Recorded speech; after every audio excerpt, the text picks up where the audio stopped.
nibyo reka mbasuze kandi bifurize kugubwa neza mbone kubaha ikaze uyu munsi wa none tariki 19 z'ukwezi kwa mbere umwaka w'2026 aho twongeye kugaruka muri studio kugira ngo turebe uko byifashe uyu munsi wa none cyangwa se maginga yangaya ku mirongo y'imbere ku rugamba. Imirwano ikomeye cyane ikomeje kugenda irushaho kumvikana, ariko kandi nanone abandi bakavuga bati iyi ni intangiriro yo kubona intsinzi ku ruhande rw'igisirikare cya leta ya Congo FARDC nyuma yuko abarwanyi umutwe twaje na 23 bakuwe mu mujyi wa Uvira mu buryo mwese cyangwa ubundi. Hatangiye kubaho gusaba ko n'ibindi bice birimo Goma n'ibindi bice birimo Bukavu ndetse n'ahandi mu myanya igiye itandukanye abangaba kabisa bagomba kuba basohokamo. Biraza gukunda cyangwa ibyo turaza kugenda tubigarukaho n'igitutu cya leta zunze ubumwe za Amerika. Abandi bakavuga bati nuko n'ubundi babonye bari kugenda batsindwa naho muri gisirikare cya leta ya Congo FARDC cyari cyabonye n'intsinzi. Turaza kugenda tubigarukaho. Ugu kuvuga Bukavu nta uri kuvuga Bukavu mu byukuri yibagiwe Goma cyangwa se Bunagana nkuko amakuru abakomeje kugenda atugeraho cyangwa se bikomeje kugenda bitangazwa kugeza kuri uyu munsi. Ayo ni amakuru abakomeje kugenda amenyekana. Turaza kureba rero n'andi makuru agiye atandukanye ku bimwe biragenda bivugwa mu bice bigiye bitandukanye. Ese MONUSCO iraza kunyarukira muri uyu mujyi? Ubundi se ni ngombwa ko MONUSCO iza kujya muri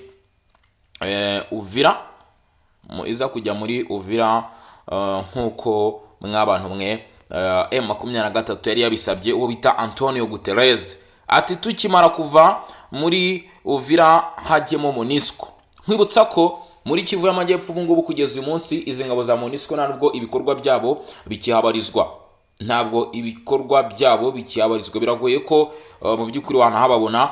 Bari kubarizwa muri Kivu y'Amajyaruguru, Kivu y'Amajyepfo bari batangaje ko ubutumwa bwabo busa nkaho bwahagaritswe ndetse bari barimuye n'ibikorwa kereka ko bagitegerejwe ko ashobora gufatwa indi myanzuro mu by'ukuri.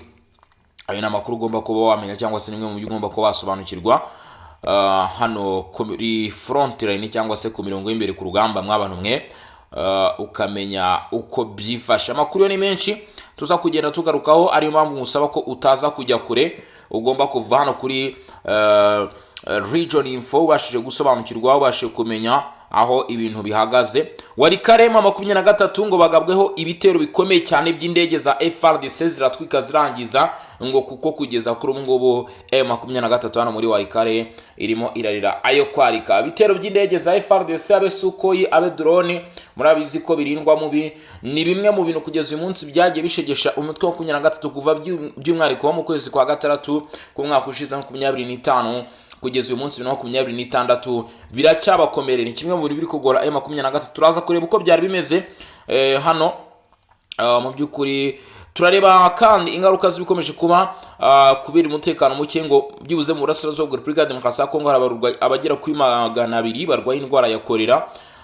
Mu by'ukuri abagera kuri 20 barwaye ikitwa iseru mu nkambi z'impunzi z'abanyekongo zimukiye mu Burundi ejo bundi aho ngaho turagenda tunyarukiye turebe ubuzima bwabo ko bwifashe ndetse tunatabariza abatuye muri iyi nkambi kuko umunsi kundi baragenda bavuga bati ibibazo ntago byifashe neza. Kinshasa ikomeje gushidikanya ku matangazo menshi yo kuva muri Uvira ku inyeshyamba za 23 kandi iragaragaza ko irimo iratinya umugambi mu by'ukuri urimo uragaragazwa n'abitwa twirwaneho hariya muri biriya bice. Ibyo byose turaza kugenda tubigarukaho tureba uko byifashe, tureba akantu ku kandi.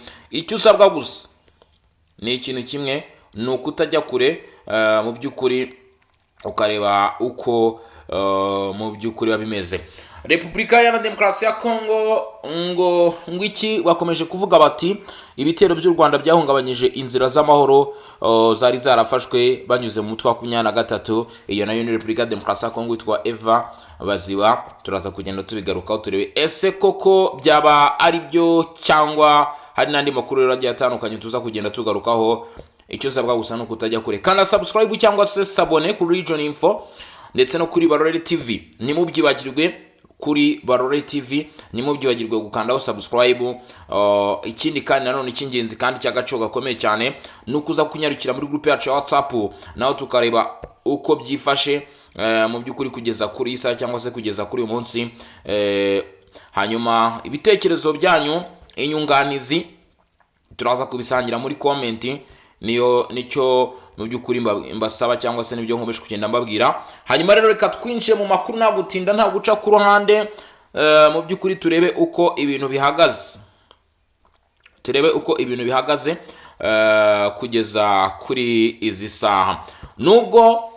Nubwo inyeshyamba zo mu mutwe wa 23 zavuye mu mujyi wa Uvira, ntabwo mu by'ukuri Kinshasa iri kuvuga iti nubwo M23 ikomeje gusohora amatangazo ndetse n'ibindi bigiye bitandukanye, ati twe nka guverinoma ya Kinshasa ntago tubyitayeho. Guverinoma ya Repubulika ya Demokarasi ya Kongo iragaragaza ko igishidikanya ku matangazo menshi mu by'ukuri ashyirwa hanze,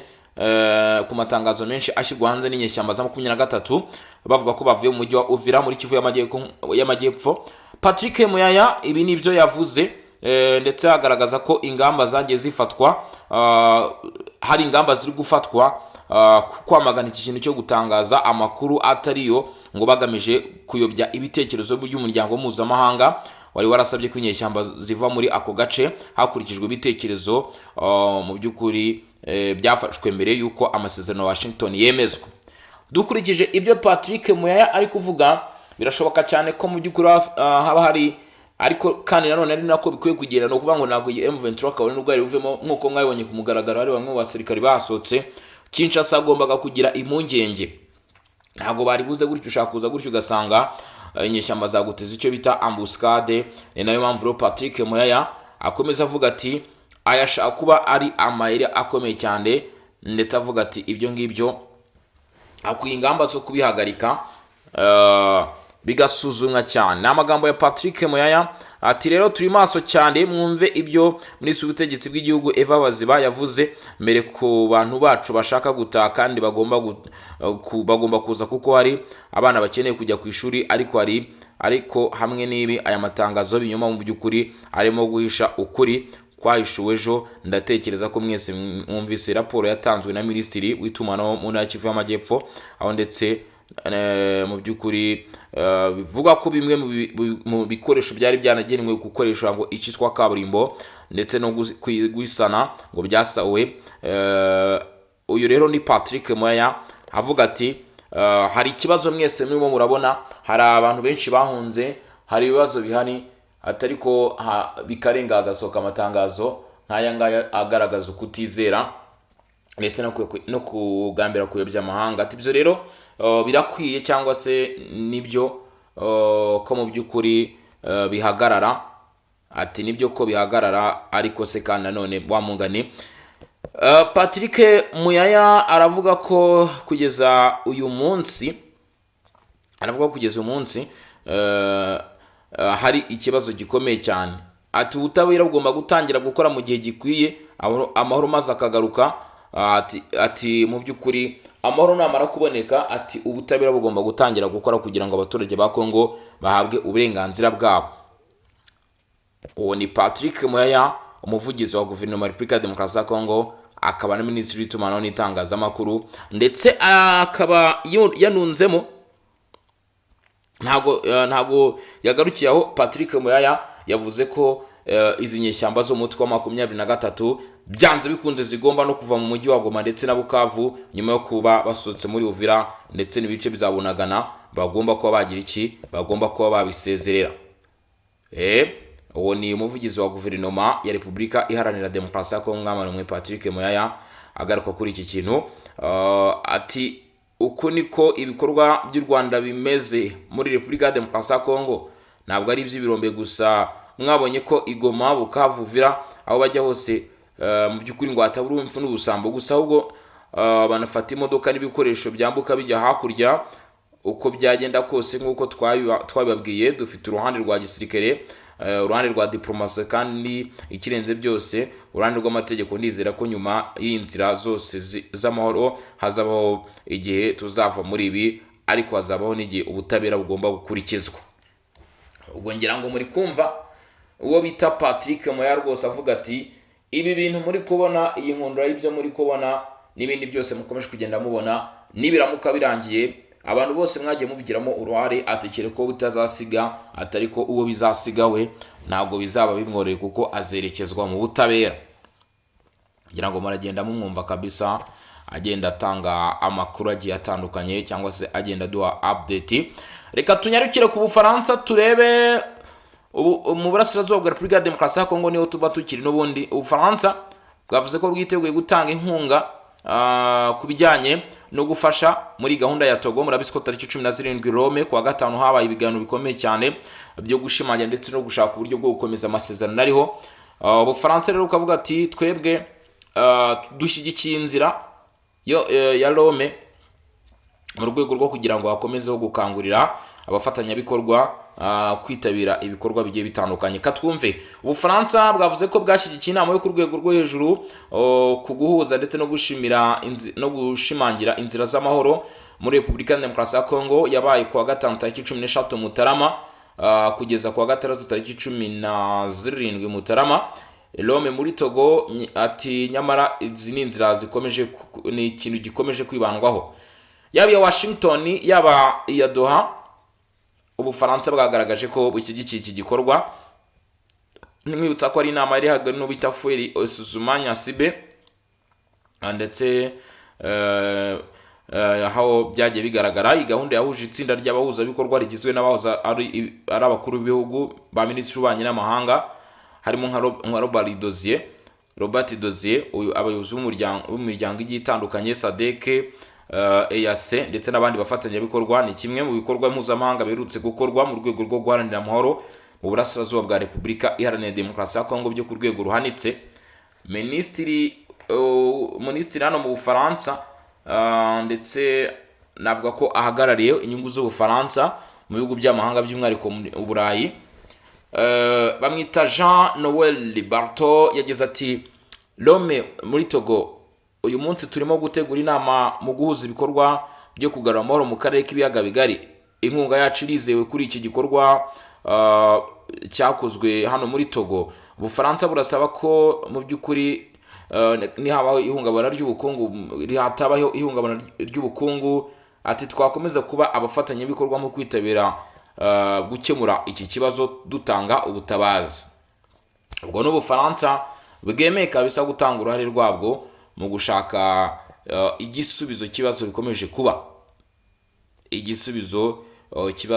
kuba ndetse no kugaragara mu burasirazuba bwa Repubulika ya Demokarasi ya Kongo. N'Ubufaransa kimwe mu bihugu byo mu Burayi cyangwa se by'Uburayi bakomeje kugenda bagaragaza ko bashyigikiye cyane cyangwa se bari inyuma ya Repubulika ya Demokarasi ya Kongo muri urugendo ndetse n'inzira byo kugera ku mahoro kabisa. Bavuga bati twebwe nta kindi kintu kigomba kubaho, isi yose igomba kuba yabimenya ko icyo dushaka ni amahoro. Ati icyo dushaka ni amahoro, ibindi byose bikaza nyuma. Ubwo rero n'Ubufaransa aho buri inyuma ya Kinshasa nabyo murabyumva ibyo bagiye batangaza ndetse nuko biba byifashe kabisa, ntago biba byoroshye habe na gato. Repubulika ya Demokarasi ya Kongo Patrick Moya avuga ati ntabwo dushaka ko M23 iva mu mujyi wa Uvira gusa. Ati ikirenze igomba kuva Goma, igomba kuva Bukavu. Ati kandi abaturage bagatanga ibitekerezo ati nimuzibagirwe Bunagana. Bunagana nimuzayibagirwe rwose. Hari ngo kwirwana biraza gukomeza ndetse kandi inyeshyamba z'umutwe wa 23 ngo zikaba zikomeje kwagura imirwano burasirazuba bwa Repubulika ya Demokarasi ya Kongo.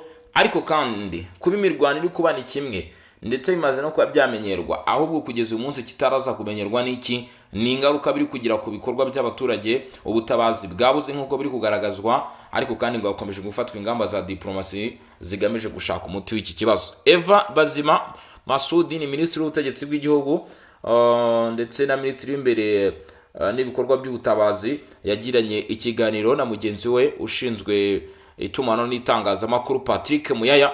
Akaba mu by'ukuri baragira n'umuvugizi wa guverinoma bagiranye ikiganiro gikomeye cyane nk'uko byagaragaye cyabaye kwa gatandatu tariki 17 Mutarama i Kinshasa.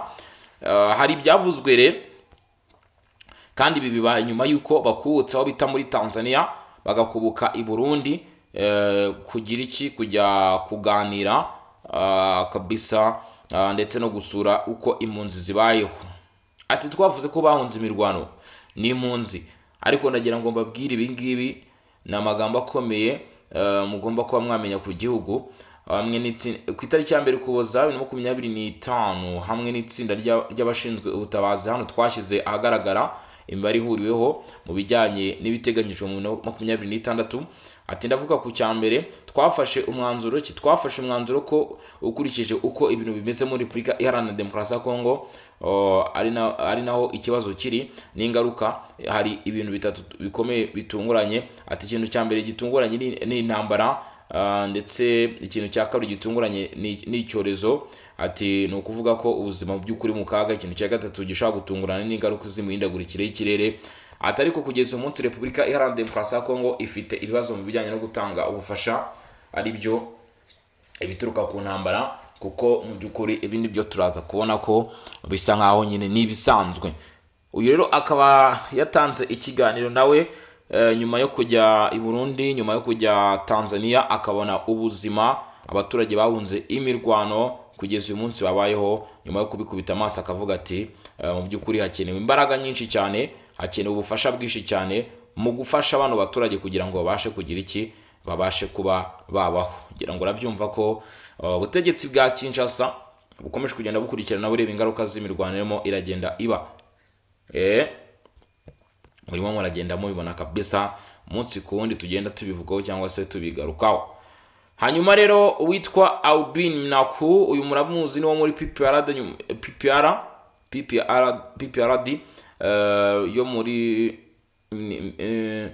ni ishyaka rya Joseph Kabila.